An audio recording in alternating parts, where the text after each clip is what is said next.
Je suis dans la joie de me retrouver avec vous encore ce soir, chaque fois qu'il est question de venir dans la présence de Dieu et de nous réjouir, de nous laisser, n'est-ce pas, approvisionner par sa présence dans la louange, dans l'adoration, dans les témoignages, mais aussi dans la parole. Nous sommes une église qui cherchons le Seigneur à travers les Saintes Écritures. Nous voulons connaître le Seigneur jour après jour, nous voulons apprendre de lui, nous voulons nous laisser instruire par lui. Et c'est dans cette optique-là que nous sommes encore en ce lieu aujourd'hui. Je voudrais dire bienvenue à tous et à chacun dans le nom de Jésus.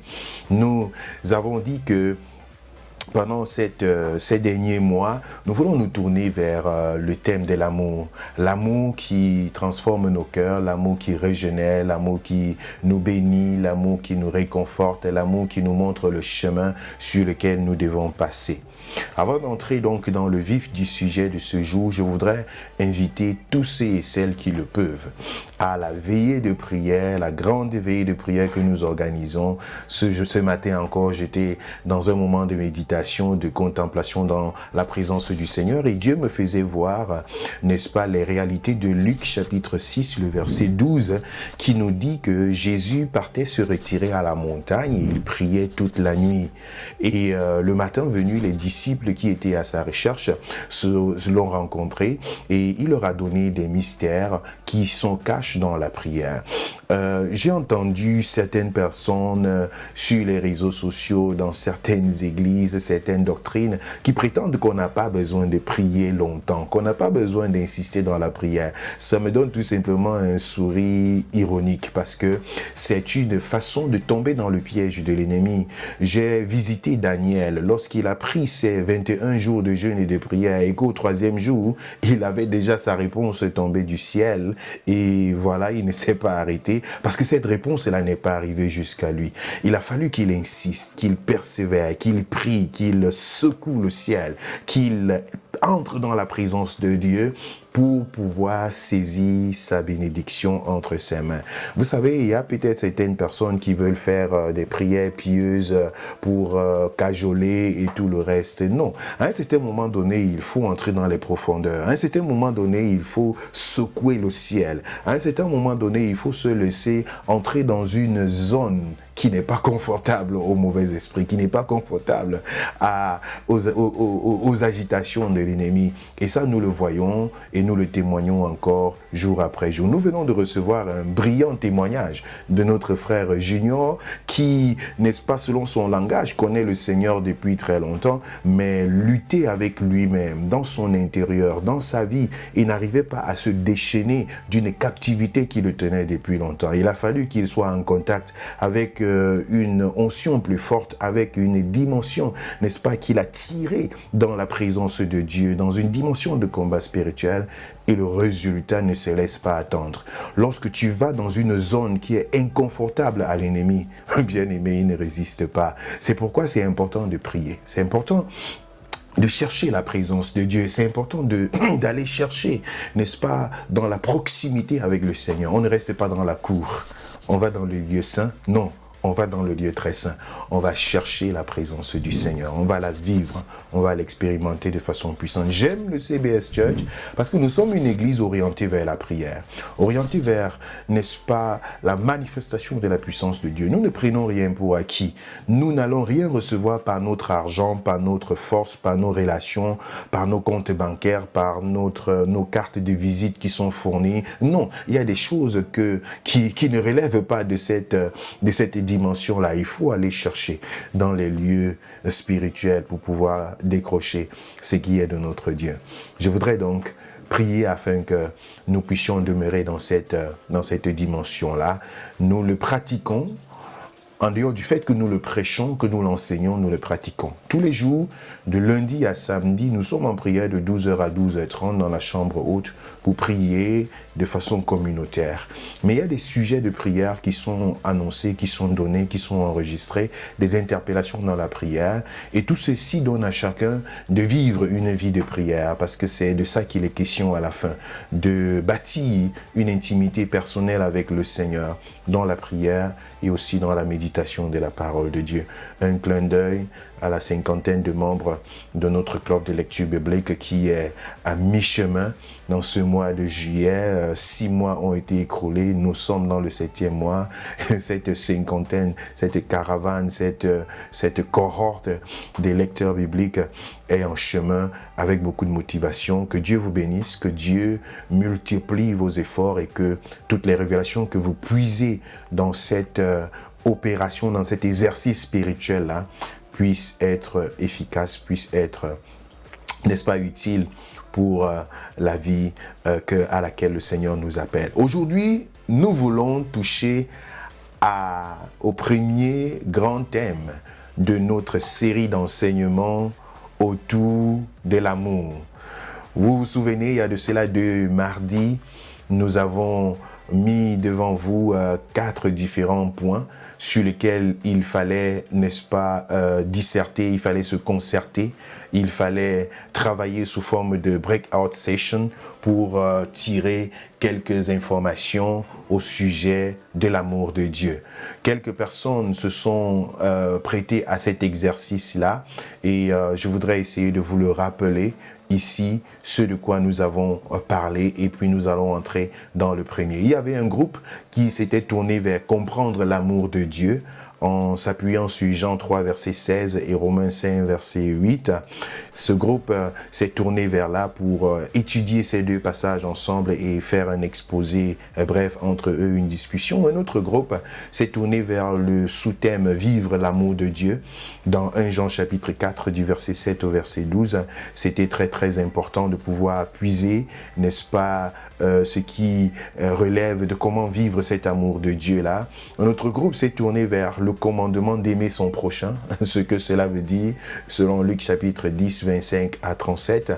Et le 4e groupe sur, n'est-ce pas, aimer notre prochain en action, ou encore sur la source de notre capacité d'aimer. J'ai béni le Seigneur parce que les résultats de cette discussion-là et également leur comparaison par rapport à la vie qui se mène dans le CBS Church jusqu'ici au sujet de l'amour a donc été placé sur la table.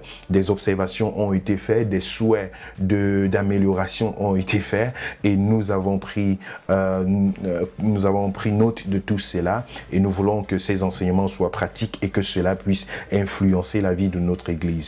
L'amour de Dieu n'est pas quelque chose de théorique, mais c'est quelque chose qui impacte notre culture. Vous savez, bien-aimés, lorsque nous voulons vivre quelque chose au niveau de l'Église, il ne suffit pas de prêcher et d'enseigner là-dessus. C'est toi qui fais la culture de l'Église. C'est toi qui fais la culture, n'est-ce pas, de l'Assemblée. C'est toi qui peux influencer ce qui se fait dans l'Église. Si toi, tu es influencé par la parole de Dieu et que tu l'absorbes, tu la comprends, tu l'intègres, alors ta place dans l'Église sera d'une utilité, n'est-ce pas, forte pour la vie des uns et des autres autour de toi, et c'est ainsi que nous allons pouvoir bâtir une culture telle que le Seigneur nous appelle à le faire. C'est pourquoi, sur cette série d'enseignements autour de l'amour, je me refuse de faire des choses théoriques. Je voudrais que nous puissions le faire ensemble de façon pratique. Donc c'est pourquoi aujourd'hui, mon enseignement va tout simplement se tourner vers l'un des points sur lesquels nous avons donc débattu lors de cette première rencontre-là, à savoir comment nous pouvons vivre l'amour de Dieu, comment vivre l'amour de Dieu dans notre vie. Et mon texte de base va se fonder donc sur le livre de 1 Jean au chapitre 4, le verset 7, que je m'en vais vous lire ici. 1 Jean chapitre 4, le verset 7, comment vivre ou alors comment pouvons-nous vivre l'amour de Dieu dans nos vies. Nous allons nous concentrer sur 1 Jean chapitre 4. À partir du verset 7, la Bible nous dit « Bien-aimés, aimons-nous les uns les autres, car l'amour est de Dieu, et quiconque aime est né de Dieu et connaît Dieu. » Quiconque aime est né de Dieu et connaît Dieu. Il faut donc comprendre ici que nous devons vivre l'amour de Dieu. Nous devons vivre l'amour de Dieu en reconnaissant premièrement que l'amour vient de Dieu. Gloire à Dieu. Donc ça, c'est la première base que nous voulons poser sur comment nous pouvons vivre l'amour de Dieu dans nos vies. C'est la question principale que nous nous posons. Et nous allons le développer en 5 points essentiels. Le premier point pour savoir comment vivre l'amour de Dieu dans nos vies, il faut déjà commencer par comprendre que l'amour vient de Dieu.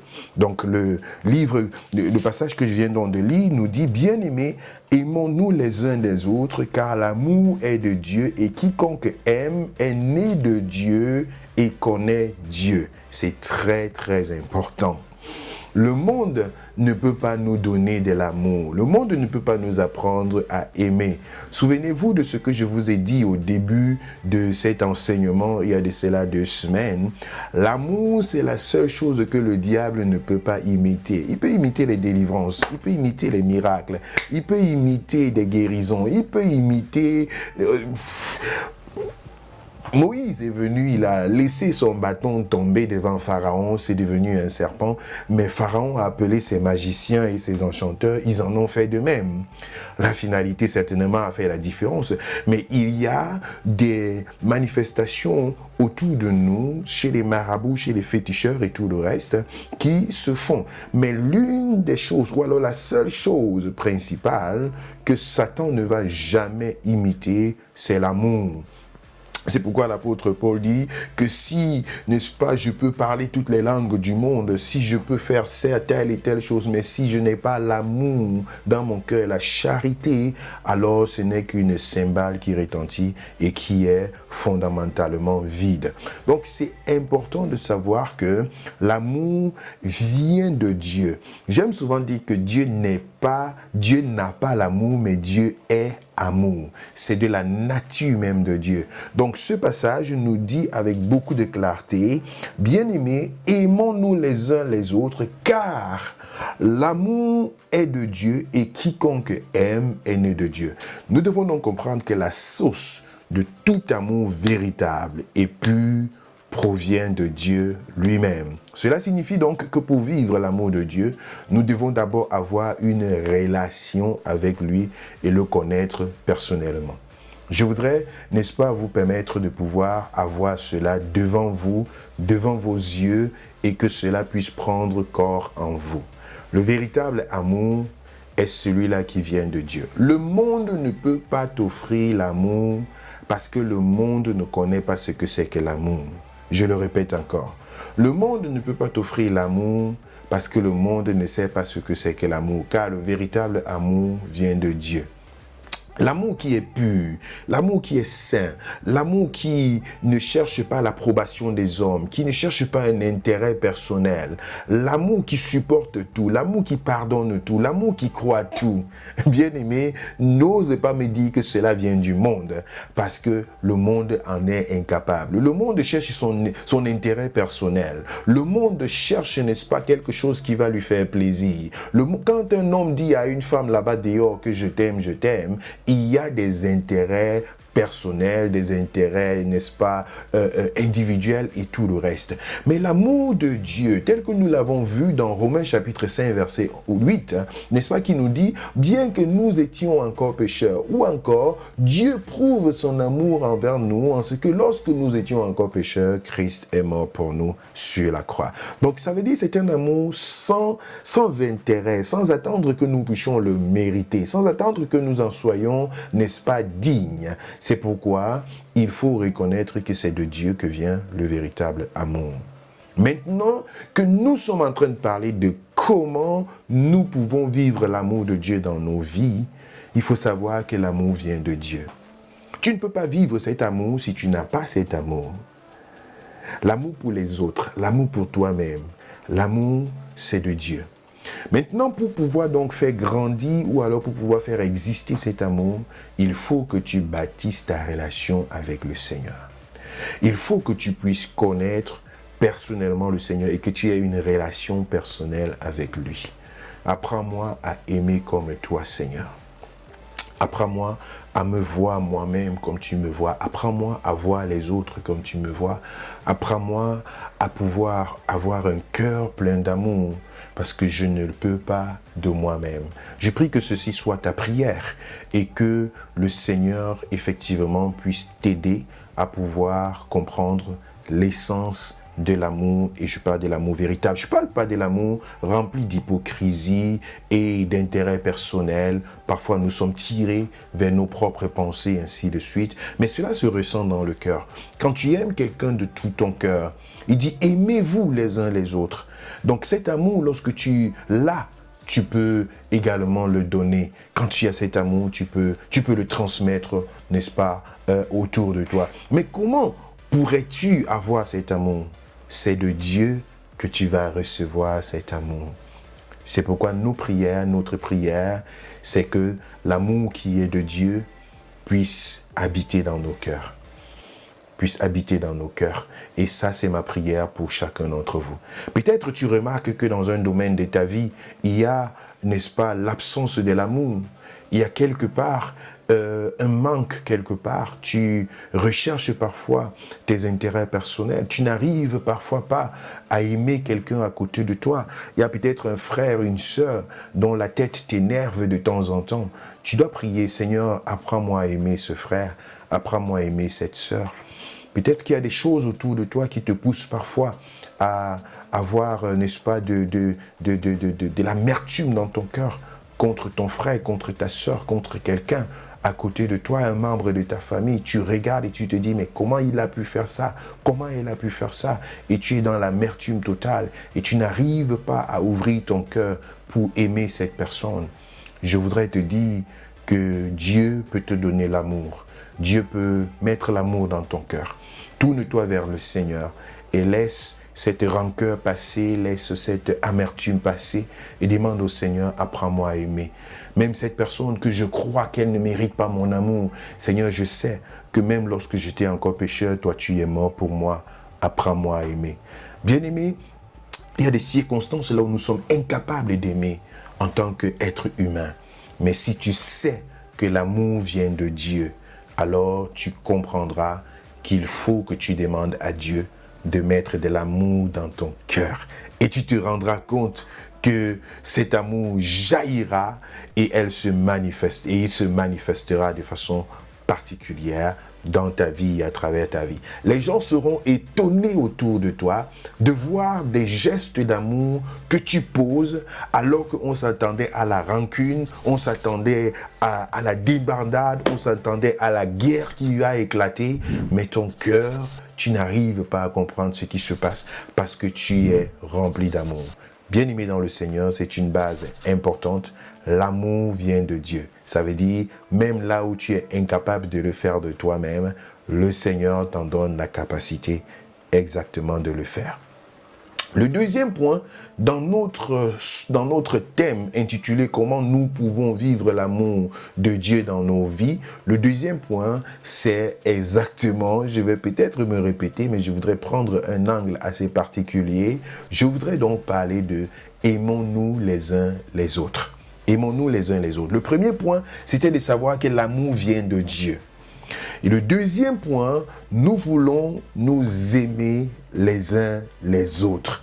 Pour dire que nous voulons vivre l'amour de Dieu dans nos vies, il faut absolument que nous puissions nous aimer les uns les autres. Nous restons dans ce passage. Ce sera le passage de notre enseignement de ce soir, 1 Jean chapitre 4. Bien-aimés, aimons-nous les uns les autres, car l'amour est de Dieu, et quiconque aime est né de Dieu et connaît Dieu. Ça, c'est le verset 7. Le verset 8 nous dit ceci. Celui qui n'aime pas n'a pas connu Dieu, car Dieu est amour. Je vous ai dit tout à l'heure que je n'aime pas dire que Dieu a l'amour, mais j'aime dire Dieu est amour. Et c'est ce que ce verset 8 nous dit ici.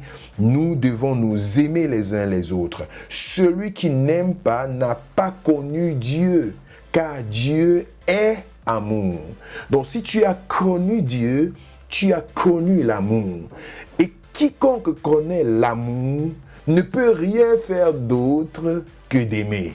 Alléluia, extraordinaire. Donc si quelqu'un a connu Dieu, la personne a connu l'amour. Et celui qui a connu l'amour ne peut rien faire d'autre en dehors d'aimer.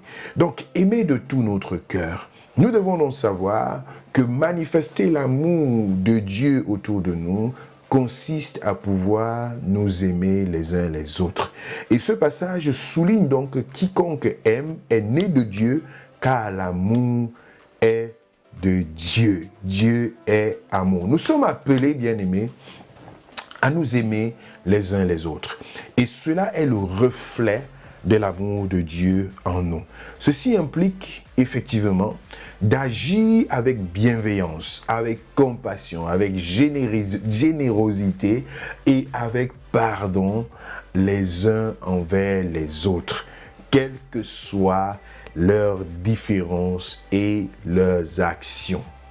C'est un message qui peut faire mal à notre chair, mais il dit quelles que soient leurs différences, quelles que soient leurs actions, le Saint-Esprit dit, nous devons pouvoir aimer, nous devons pouvoir manifester la générosité, manifester le pardon, manifester le véritable amour. Aimons-nous les uns les autres. Ce passage est particulier dans la vie de chacun d'entre nous et je voudrais que tu puisses le visualiser, que tu l'aies devant toi et que tu puisses effectivement en prendre note. Nous savons que l'amour, Dieu est amour et nous sommes appelés à nous aimer les uns les autres, à manifester cet amour-là. Vous savez, quelque part, il est écrit, n'est-ce pas, comment peux-tu dire que tu aimes Dieu si tu n'aimes que les personnes qui t'aiment, si tu ne fais du bien qu'aux personnes qui te font du bien? En quoi seras-tu différent des païens? En quoi seras-tu différent des personnes qui sont, n'est-ce pas, dans leur ignorance? Nous sommes des enfants de la lumière, nous sommes issus de Dieu, c'est-à-dire nous sommes issus de l'amour parce que Dieu est amour. Alors nous sommes appelés à aimer, malgré parfois les circonstances. Nous pouvons nous retrouver devant des personnes qui nous blessent, qui nous font du mal, qui détruisent et qui condamnent et qui salissent et qui détruisent tout. Mais au-delà de notre propre pensée, au-delà de ce que nous sommes capables de faire, au-delà de ce que nous sommes capables de faire autour de nous, le Seigneur nous interpelle à une chose en particulier. Bien sûr, qui peut parfois être au-dessus de nos forces, mais c'est effectivement parce que c'est de Dieu que vient l'amour que le Seigneur nous interpelle à pouvoir aimer. Extraordinaire. C'est une interpellation grande de la part de Dieu, mais pleine de bénédictions. Face aux actions qui se posent autour de nous, face, n'est-ce pas, aux difficultés, aux différences, face à des actions parfois poignantes autour de nous, le Seigneur nous demande de pouvoir aimer. Comment nous pouvons vivre l'amour de Dieu dans nos vies? Numéro 2, aimons-nous les uns les autres. C'est un verbe d'action. C'est une interpellation pour nous-mêmes à nous mettre en action pour pouvoir manifester cet amour. J'aime, n'est-ce pas, l'esprit que Dieu a déposé au milieu de son église, le CBS Church. Je vois des personnes au milieu de nous qui sont pleines de générosité, qui sont pleines d'amour, qui sont pleines, n'est-ce pas, de bonnes actions, malgré parfois que les résultats ne sont pas toujours joviales, car ce n'est pas tout le monde qui est prêt à la reconnaissance, c'est pas tout le monde qui est prêt à répondre au bien par le bien. Il y en a, n'est-ce pas, qui peuvent s'hasarder à répondre au bien par le mal, mais au milieu de nous, je vois des actions assez bénissantes, je vois des actions d'amour qui se posent, n'est-ce pas, sans tenir compte de qu'est-ce que je reçois en retour. Et c'est cette culture que nous voulons développer davantage au milieu de nous en tant qu'Église, pour pouvoir regarder tous ensemble vers l'avant et faire vivre ce véritable amour au milieu de nous en tant qu'enfants de Dieu. Il faut donc agir avec bienveillance, il faut agir avec compassion, il faut agir avec générosité, il faut agir les uns envers les autres. Pas forcément toujours envers des personnes peut-être que tu dis, voilà, Dieu m'interpelle à faire du bien à quelqu'un malgré que la personne m'a fait du mal. Non, parfois même, je vois des actions qui se posent au milieu de nous à cause de la compassion. Vous savez, comme je l'ai dit dans l'une de mes prédications au sujet de l'amour, quand je disais Jésus a fait des miracles sous l'inspiration de la compassion. Nous avons essayé d'étudier plusieurs miracles de Jésus et nous avons vu que c'est à travers la compassion qu'il a accompli ces miracles-là. Vous savez, le thème de la compassion est un thème qui est manifestement présent et de façon active au milieu de nous, et nous puisons des résultats extraordinaires. Je voudrais faire une pause ici pour rebondir sur le témoignage de l'une de nos bien-aimées qui a été communiqué ici dimanche dernier et dont l'enregistrement vous a été publié dans nos différentes plateformes, n'est-ce pas, médiatiques. Et qui rend grâce à Dieu parce que à l'année scolaire qui est en train de s'achever, c'est-à-dire ses enfants, en septembre dernier, trois enfants étaient à la maison, condamnés à ne pas aller à l'école parce qu'il n'y a pas l'argent pour l'argent des beignets, c'est-à-dire pour avoir du casse-croûte, il n'y en a pas. Il n'y a pas l'argent pour acheter les cahiers, pour les bics. Il n'y a pas l'argent pour aller inscrire à l'école. Il n'y a pas d'argent pour les tenues de classe. Bref, vous l'avez compris, les enfants étaient condamnés à être à la maison. Les parents étaient, nous avons ce témoignage-là, étaient, n'est-ce pas, dans plusieurs loyers impayés. Donc, bref, c'est pour dire la situation était suffisamment dramatique.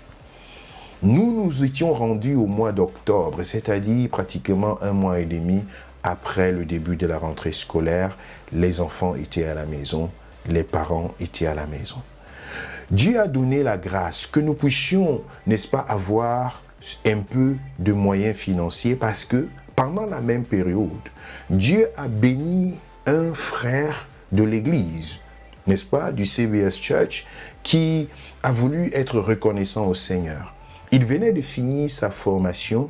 Il a été en Allemagne avec nous et il a fini sa formation. Ce n'était pas chose facile. Nous avons beaucoup prié avec lui. Le Seigneur a manifesté sa gloire pour qu'il trouve même une place à la formation. C'était un miracle. C'était un miracle de Dieu. Il est entré dans une période de jeûne de 3 jours de jeûne et de prière. Il avait déjà envoyé des démons de partout. Et il faisait des 100 pas dans son quartier et il a vu un centre automobile et il a dit ici, je vais venir déposer ma demande. Et dans cette période de jeûne-là, il est parti déposer sa demande. Il a été pris malgré que les conditions n'étaient pas réunies. Et c'était une ouverture extraordinaire pour lui. Pendant qu'il essayait de pouvoir s'installer et s'établir dans cette entreprise-là, ou même de commencer même sa formation, tout était contre lui.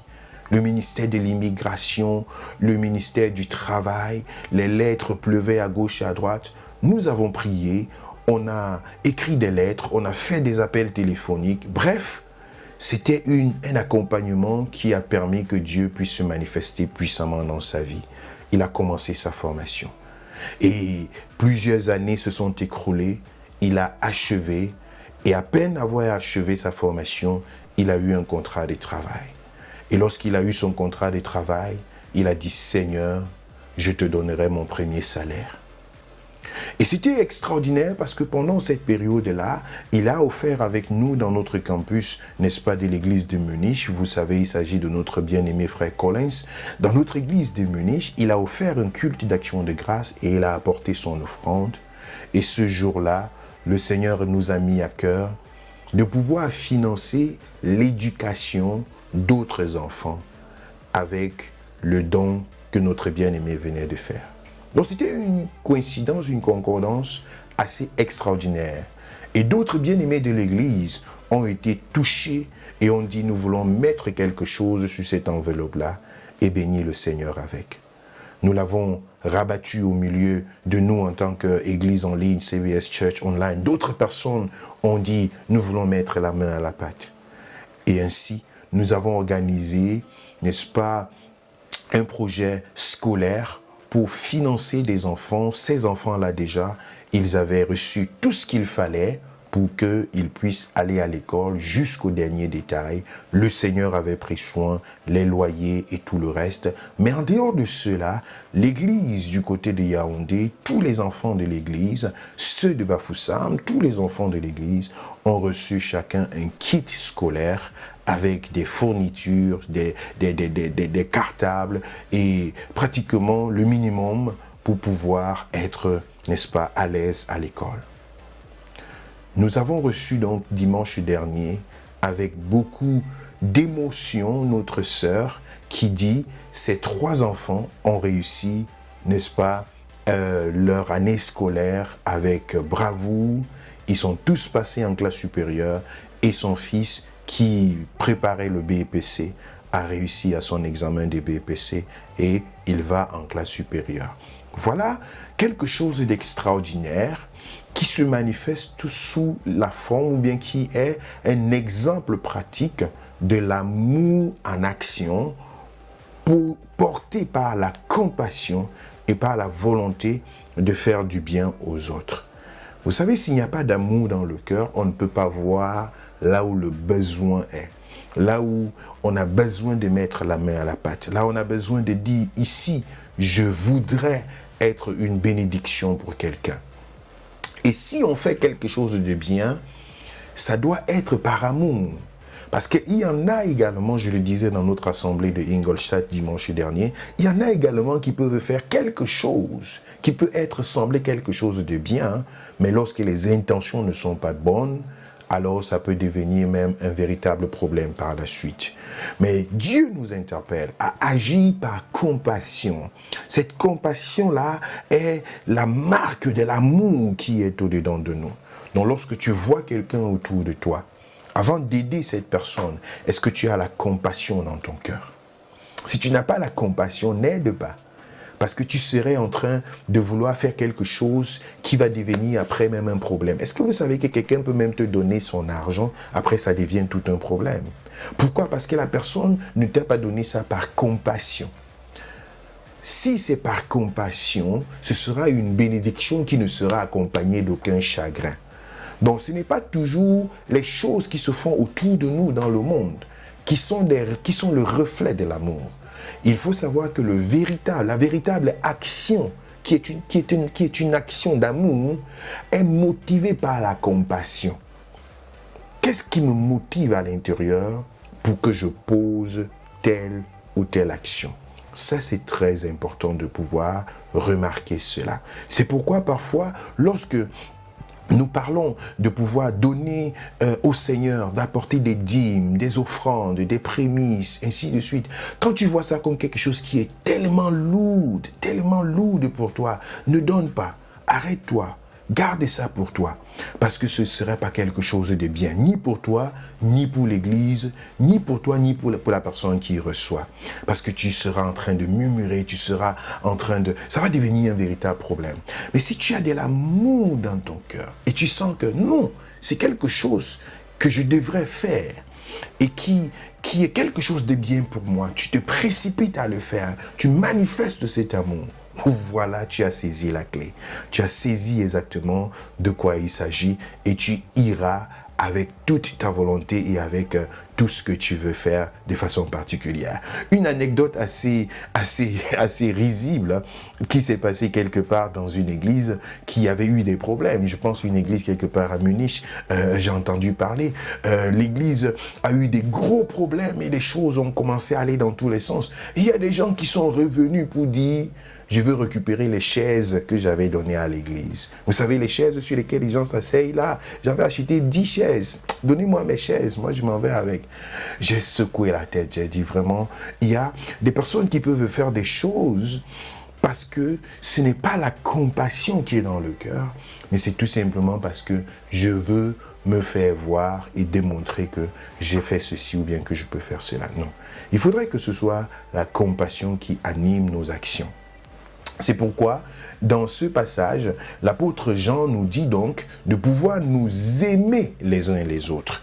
Il nous montre que l'amour, n'est-ce pas, Dieu est amour et en manifestant cet amour, nous sommes en train de démontrer que c'est un amour que nous avons reçu de la part du Seigneur. Le troisième point, j'essaie d'avancer, nous dit que nous devons vivre dans l'amour plutôt que dans la peur. Donc le premier point, on doit savoir que l'amour vient de Dieu. Deuxième point, aimons-nous les uns les autres. Troisième point, vivons dans l'amour plutôt que dans la peur. C'est très important. Cette fois-là, on va voir dans le verset 18 du passage que nous sommes en train d'étudier en ce moment, 1 Jean chapitre 4. Il nous dit, la crainte n'est pas dans l'amour, mais l'amour parfait bannit la crainte. Car la crainte suppose un châtiment. Et celui qui craint n'est pas parfait dans l'amour. Est-ce que vous savez qu'on peut parfois faire des choses parce qu'on a peur?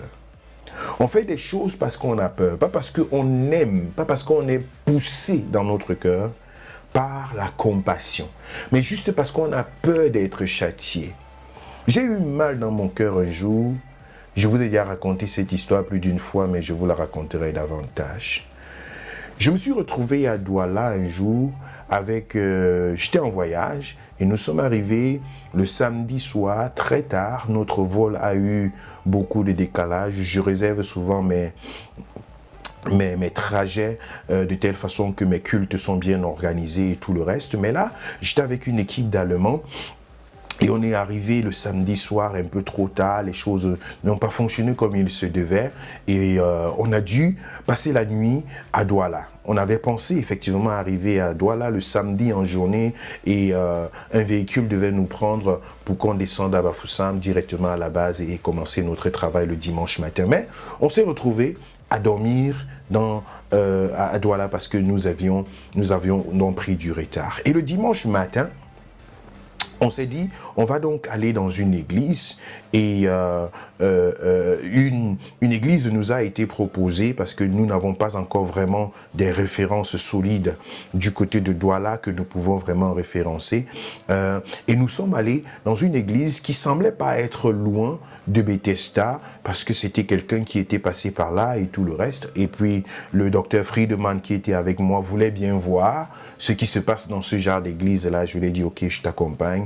Ne t'attends pas à grande chose, mais je t'accompagne là-bas. Mais moi-même, je suis arrivé là-bas, j'étais choqué par ce que j'ai écouté, par ce qui s'est passé, parce que je n'imaginais pas à cette dimension-là. Je suis en train de parler de l'amour par la peur, de dire qu'on fait quelque chose par la peur et non pas par l'amour. Nous voulons vivre dans l'amour et non pas dans la peur. Mais j'ai entendu donc quelqu'un se lever, d'ailleurs celui qui était à la tête et qui est à la tête de cette église-là, lorsqu'il s'agissait de parler de la dîme, et il pouvait dire aux gens, vous savez, la dîme c'est le 10e, et le 10e c'est le chiffre 10, et le chiffre 10 c'est le chiffre de la mort. Et si tu manges ta dîme, tu as mangé ta mort et tu vas mourir. Donc aujourd'hui tu es tenu de courir pour venir donner ta dîme, sinon tu vas garder la mort avec toi. Je suis resté dans ma chaise, j'étais glacé, j'étais dépassé, j'ai dit mais quel genre de théologie comme ça? Je comprends. Je suis quelqu'un qui prêche la dîme et qui encourage des gens à le pratiquer parce que c'est un système de financement qui permet effectivement à l'Église d'avancer. Ça, c'est automatique. Jésus a parlé de la dîme et il n'a pas vécu seulement autour de la dîme. Il a eu un système d'équipes financières autour de lui. Allez voir ça dans Luc chapitre 8.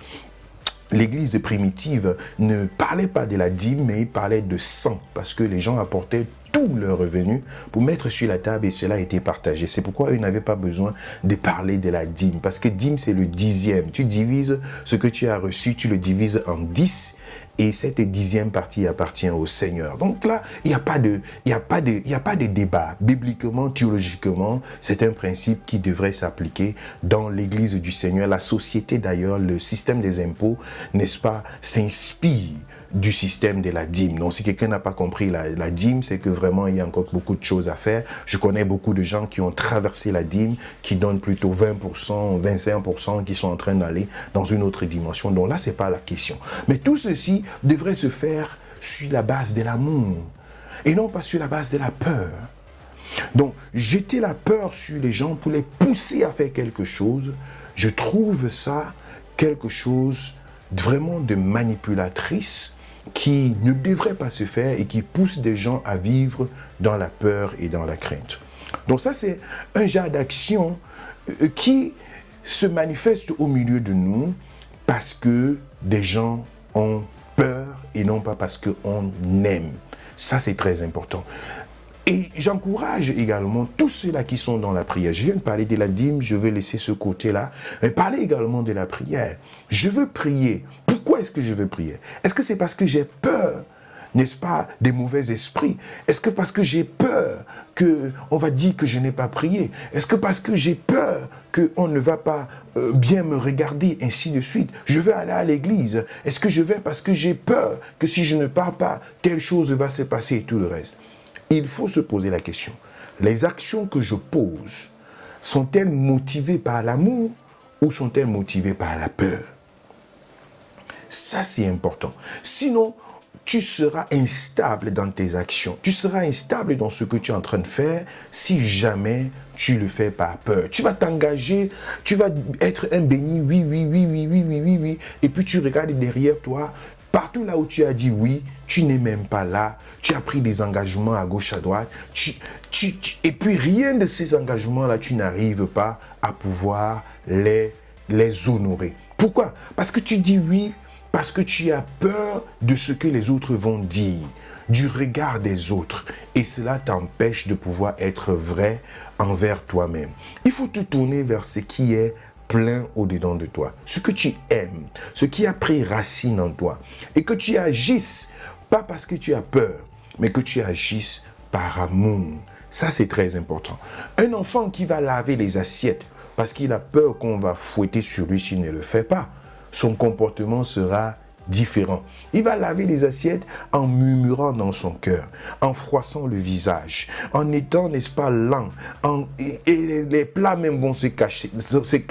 Les verres vont se casser entre ses mains. Pourquoi? Parce que cet enfant est en train de laver, parce que cet enfant a peur. Mais allez voir un enfant qui va laver parce qu'il aime laver les assiettes. Parce que c'est son domaine de définition.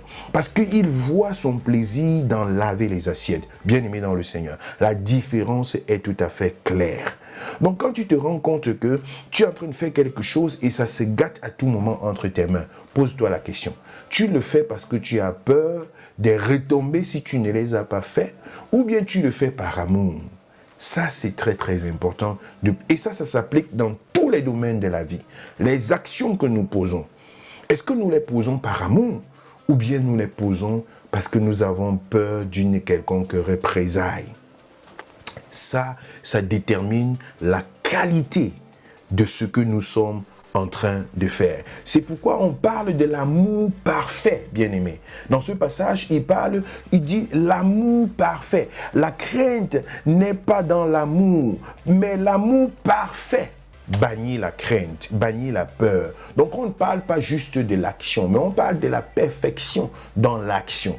Donc si ton action est poussé par l'amour, alors tu vas te rendre compte que tu seras en train de faire des choses qui vont aller vers la perfection et non pas vers des choses qui sont poussées par une quelconque peur. Si nous vivons donc dans la peur, cela peut entraver notre capacité à aimer véritablement. La peur enlève l'amour et l'absence de l'amour te pousse à agir juste par crainte, juste par peur. Je n'aime pas faire ce qu'on me demande de faire, mais je vais quand même faire parce que si je ne fais pas, telle et telle chose va se passer. Ça, ce n'est pas bien. Le Seigneur ne nous attend pas dans ce couloir-là. Il voudrait que tu fasses par amour. Que tu t'arrêtes parfois et que tu te dis, ce qu'on me demande de faire là, est-ce que je veux vraiment le faire? Pourquoi je n'arrive pas à aimer cela? Pourquoi je n'arrive pas à ressentir de l'amour dans mon cœur pour cette chose? Et se poser la question, comment faire? Demander à Dieu. Lorsque nous comprenons donc et expérimentons l'amour inconditionnel de Dieu, cela va nous libérer de la peur et nous permettre d'aimer les autres sans crainte. Bien-aimés dans le Seigneur. C'est dimanche passé encore que je le disais dans notre campus CBS Church ici à Ingolstadt. L'amour immérité, l'amour inconditionnel, ce que tu ne peux pas acheter. Romains 5, verset 8 nous dit, Dieu prouve son amour en ce que lorsque nous étions encore pécheurs, Christ est mort pour nous. Donc Dieu n'a pas attendu que nous puissions mériter son amour pour qu'il puisse nous aimer.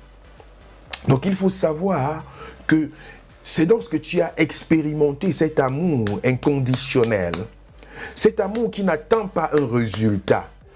Dieu ne t'aime pas parce que tu fais beaucoup d'activités. Dieu ne t'aime pas parce que tu donnes tout ton revenu. Dieu ne t'aime pas parce que tu jeûnes 14 jours par semaine ou je ne sais pas moi quoi. Dieu ne t'aime pas à cause de ces choses-là.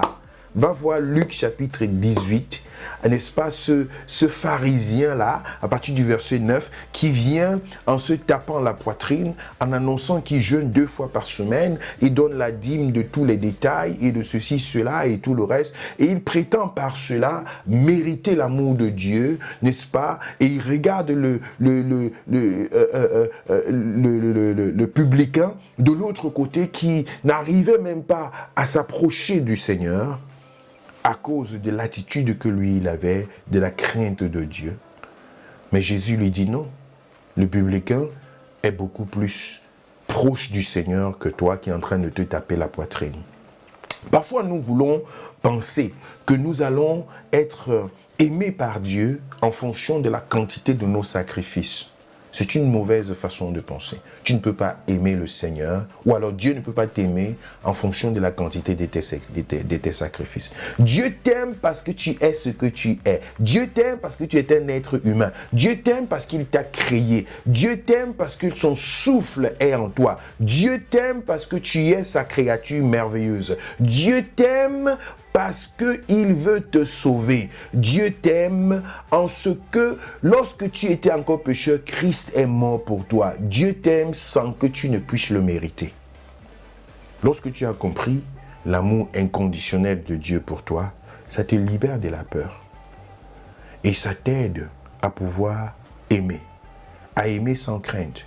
À aimer également ceux qui sont autour de toi. À ne pas attendre que les autres puissent mériter ton amour. Parce que parfois, tu as peur que les autres vont te blesser. Tu as peur que telle et telle chose va se passer et tu fermes ton cœur. La peur empêche, n'est-ce pas, que tu puisses expérimenter l'amour de Dieu. Tu ne peux pas mériter cela et n'attends pas que les autres puissent mériter. Il faut apprendre à aimer. Donc, ce point nous dit donc que l'amour, n'est-ce pas, bannit la peur, bannit la crainte. Nous n'agissons pas parce que nous avons peur, nous agissons parce que nous aimons ce que nous sommes en train de faire. Lorsque tu as compris cela, tu vas avec force, avec courage, avec détermination. Au moment de jeûner, tu vas jeûner parce que tu aimes le Seigneur. Au moment de faire des sacrifices, de donner telle et telle chose, tu vas le faire à cause de l'amour du Seigneur qui est dans ton cœur, à cause de ta volonté de participer au bien de l'Église ou bien des gens autour de toi. Tu vas le faire avec un amour sincère et non pas motivé par une quelconque peur. Très important. Le 4e point, nous devons, n'est-ce pas, témoigner de l'amour de Dieu par nos actions. Nous sommes en train de parler de comment vivre l'amour de Dieu dans nos vies. Le verset 9 et le verset 10 nous disent « L'amour de Dieu a été manifesté envers nous en ce que Dieu a envoyé son Fils unique dans le monde afin que nous vivions par lui. Et cet amour consiste non point en ce que nous avons aimé Dieu, mais en ce qu'il nous a aimés et a envoyé son Fils comme victime expiatoire pour nos péchés. » Bien-aimés dans le Seigneur. L'amour de Dieu, nous le vivons par des actions concrètes. J'aime vraiment le CBS Church. Je le dis encore pour la 4e fois ce soir. Vous savez, l'un des passages sur lesquels nous nous plaçons, c'est Acte 2, verset 42. Il nous dit qu'ils ont été fondés sur l'enseignement des apôtres, sur la prière, sur la communion fraternelle et sur la fraction de pain.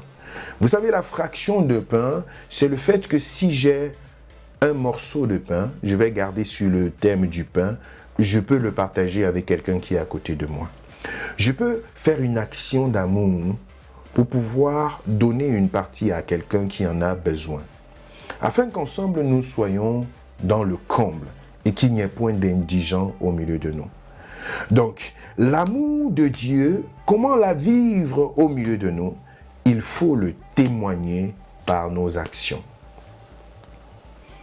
Donc, Dieu a manifesté son amour en posant une action sacrificielle. Il a donné. Et il n'a pas donné quelque chose qui était moins cher, quelque chose qui ne devait pas lui faire mal, quelque chose qui devait être juste pour remplir les formalités. Non. Dieu a donné son Fils unique, Christ, pour qu'il soit crucifié et qu'il soit pour nous aujourd'hui l'objet de notre guérison, l'objet de notre transformation, l'objet de notre vie. Bien-aimés dans le Seigneur. Le véritable amour se traduit par des actions et est motivé par des actions qui sont motivées par la compassion. Écrivez cela. Le véritable amour se traduit par des actions motivées par la compassion. Donc, si tu dis que tu aimes, il faut que tu poses des actions. Nous avons déjà montré que ces actions-là doivent être motivées par la compassion, afin que plus tard, ce ne soit pas plutôt des emprisonnements pour des personnes à qui tu as fait du bien. Donc, si tu as posé des actions par compassion, alors ça fait vraiment du bien. Ça transmet une bénédiction qui n'est accompagnée d'aucun chagrin. Mais il faut savoir qu'il faut poser des actions. Il faut poser des actions. Et la qualité de tes actions est le reflet de la dimension de ton amour. Celui qui aime sacrifie. Là où il y a ton cœur, c'est là où il y a également ton trésor. Là où il y a ton cœur, il y a ton trésor. Qu'est-ce que tu apportes comme sacrifice dans la maison de Dieu? Qu'est-ce que tu donnes? Est-ce que tu donnes quelque chose qui est valeureuse pour toi? Vous savez, parfois, c'est très facile de dépenser pour des choses que tu aimes. Quelque chose qui te fait plaisir, quelque chose que tu aimes. Tu vas sortir de l'argent. Un sac à main que tu as vu, c'est tellement beau et tout le reste. 50 euros, 100 euros, 300 euros. Tu vas sortir parce que c'est quelque chose que tu aimes. Une voiture, je sais pas moi, un repas, quelque chose que tu sens que je veux me faire plaisir, c'est quelque chose que j'aime. Tu ne calcules pas. Tu le payes en sachant que c'est l'amour, n'est-ce pas, qui t'anime dans ton cœur et ça ne te fait pas mal. Donc, il faut donc savoir que lorsque on aime, on donne le sacrifice, on pose des actions. Dieu a tant aimé le monde, il a tant aimé le monde qu'il a donné son Fils unique afin que quiconque croit en lui ne périsse pas mais qu'il ait la vie éternelle. Donc, notre amour se traduit par des actions, lesquelles sont motivées par la compassion. Mais il faut poser des actions. Quand tu regardes autour de toi, est-ce que le Seigneur ouvre tes yeux pour que tu vois les besoins qui sont autour de toi? Est-ce que tu vois que tu as peut-être 4 paires de chaussures et qu'il y a quelqu'un à côté de toi qui n'en a qu'une seule? Est-ce que tu te rends compte qu'il y a quelqu'un qui peut porter un pantalon du 1er au 31 alors que toi tu en as 4 alignés chez toi? Est-ce que tu te rends compte que tu peux poser des actions qui peuvent changer la vie de quelqu'un? Je vais vous donner cette anecdote.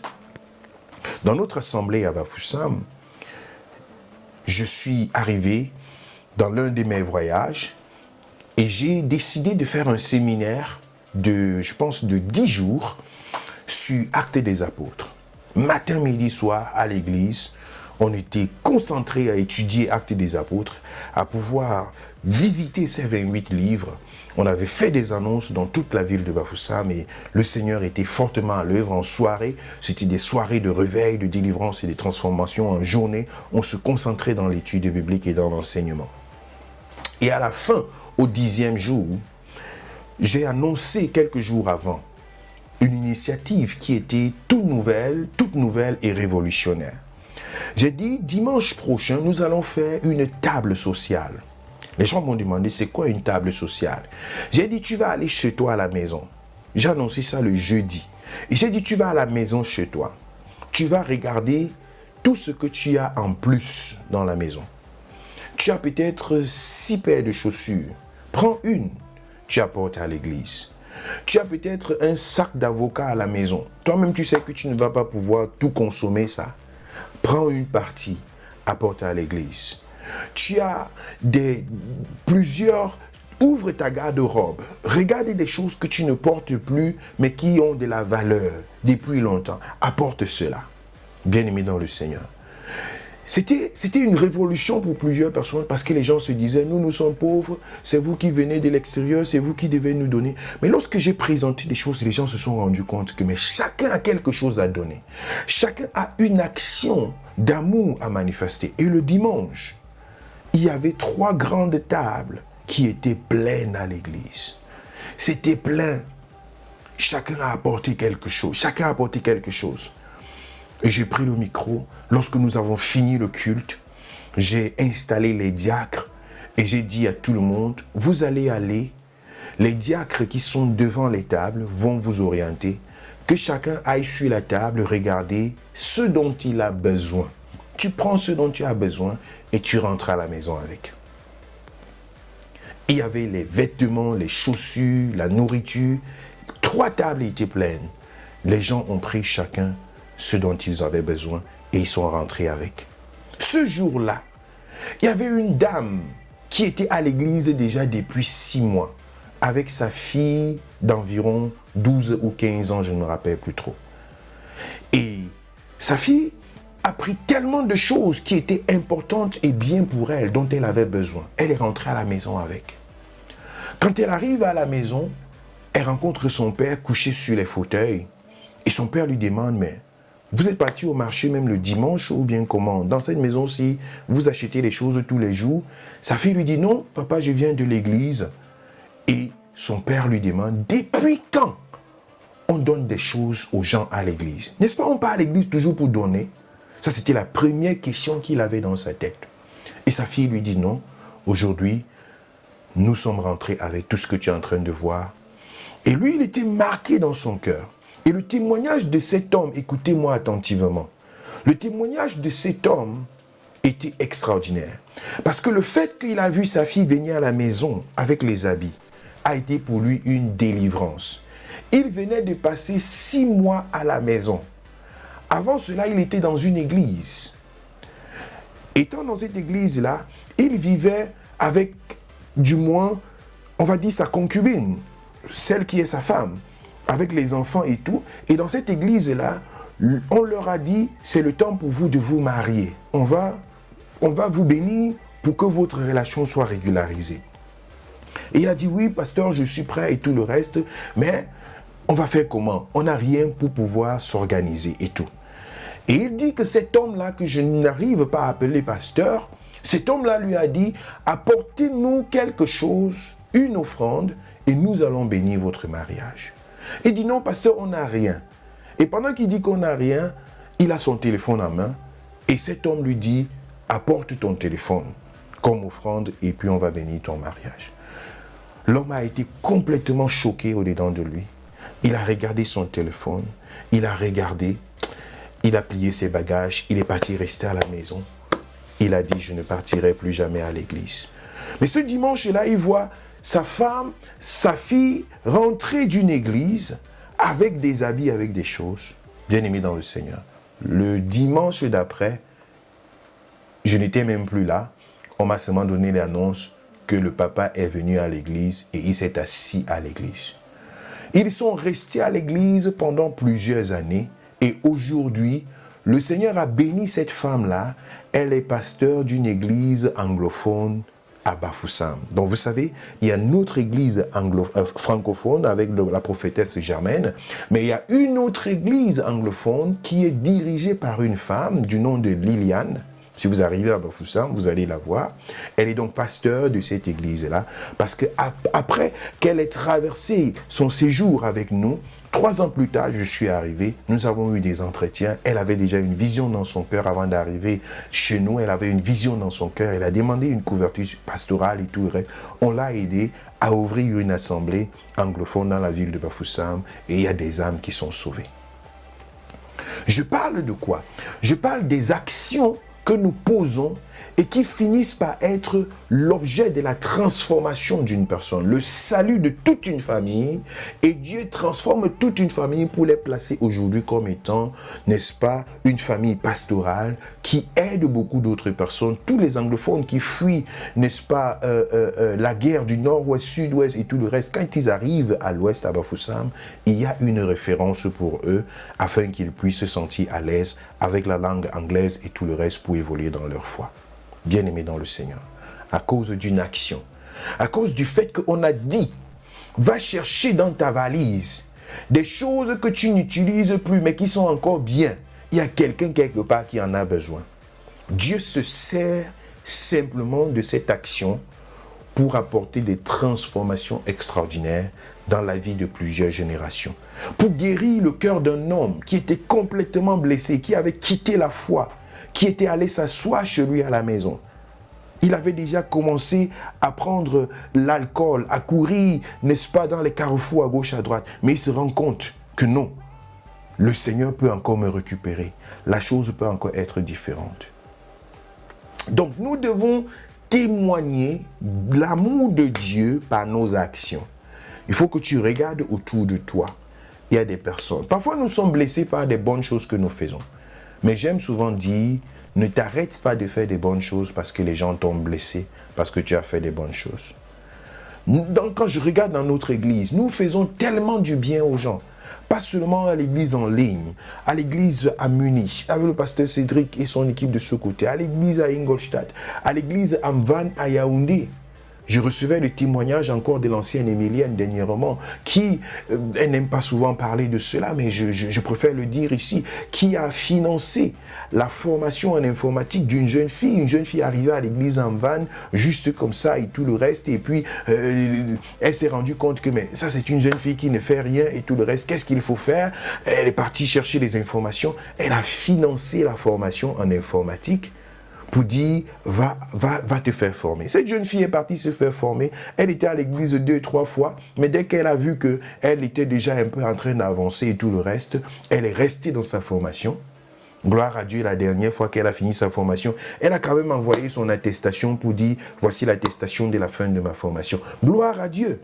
Il y a des personnes qui sont aidées et qui finissent par s'intégrer parce qu'on n'aide pas juste pour que quelqu'un s'intègre.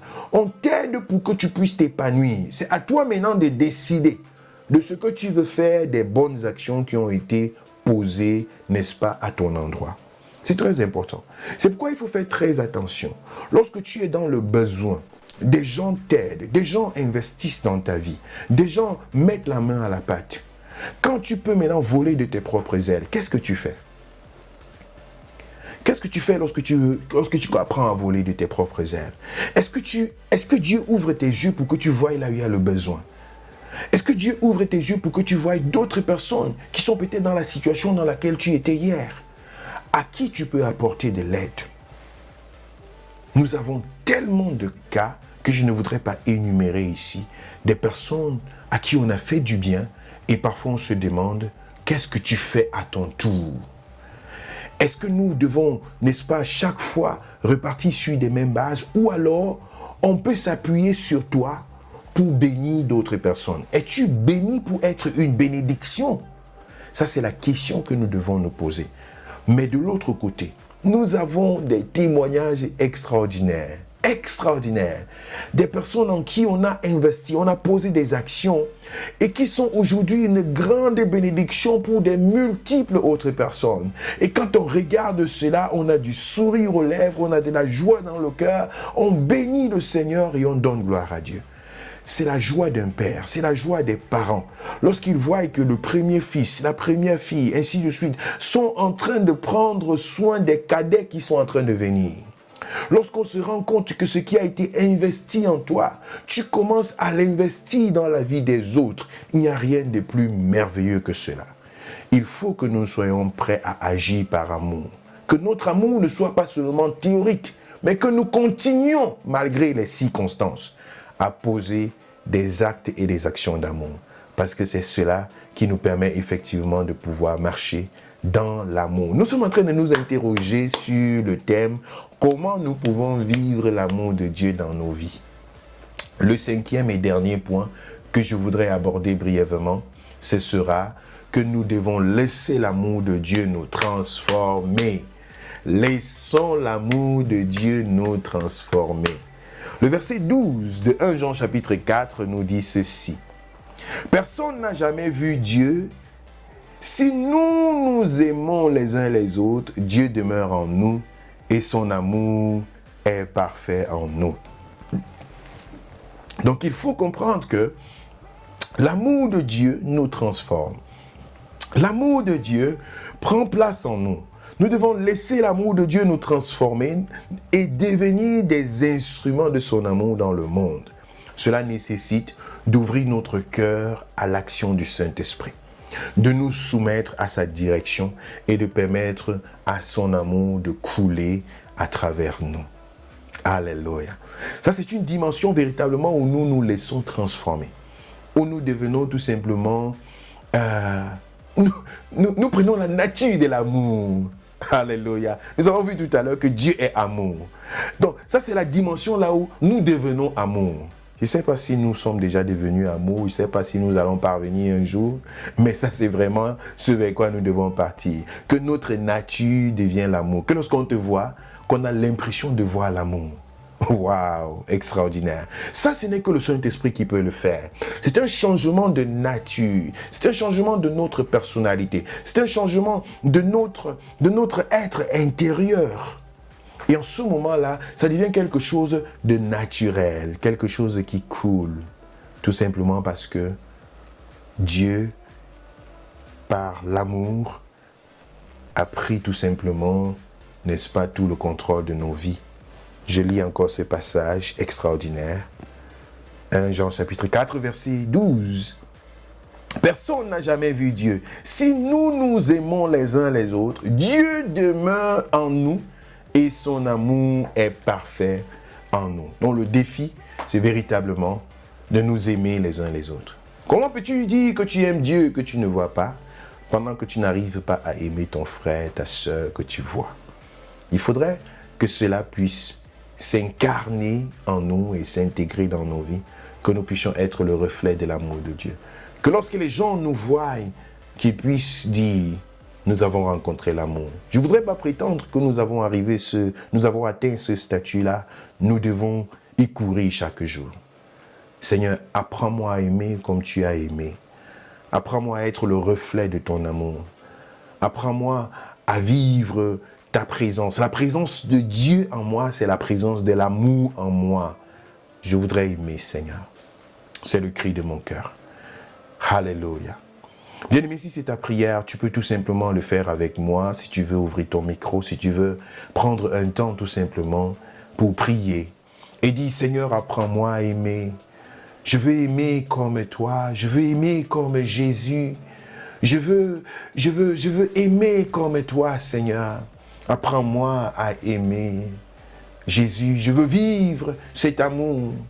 Je voudrais comprendre, comme tu me l'as dit dans le premier point, que l'amour vient de toi, Seigneur. Je voudrais comprendre, Seigneur, oh Dieu, que l'amour est porté par des actions. Je voudrais comprendre, Seigneur, que cet amour véritable, Seigneur, que tu as manifesté pour moi sur la croix, Seigneur. Je voudrais être capable d'entrer dans cette pensée de nous aimer les uns les autres, de poser des actions, Seigneur, d'aimer et non pas d'avoir peur, Seigneur. C'est le cri de mon cœur, c'est le cri du cœur de mon frère et de ma sœur. Nous voulons témoigner l'amour par nos actions. Nous voulons, Seigneur, porter la nature de l'amour. Voici ton Église, voici nos vies, voici notre être, Seigneur. Transforme-nous encore, vivifie-nous encore, et que cette parole puisse porter du fruit au milieu de nous. Nous te bénissons, Seigneur. Que l'amour de Dieu puisse régner dans le CBS Church. Que l'amour de Dieu puisse régner dans nos familles, dans nos maisons. Que l'amour de Dieu puisse régner dans notre entourage, dans nos villes, dans nos nations. Que l'amour de Dieu soit le reflet de nos vies. Bien-aimé, je bénis ton âme, je bénis ton être entier. Je bénis ta volonté de marcher dans l'amour. Et je prie que le Seigneur te remplisse jour après jour. Que tu puisses aimer sans condition, sans peur, sans crainte. Aimer par des actions. Et laisser voir la gloire de Dieu se manifester par ce que tu fais. Sois béni au nom de Jésus. Sois comblé au nom de Jésus. Alléluia. Amen.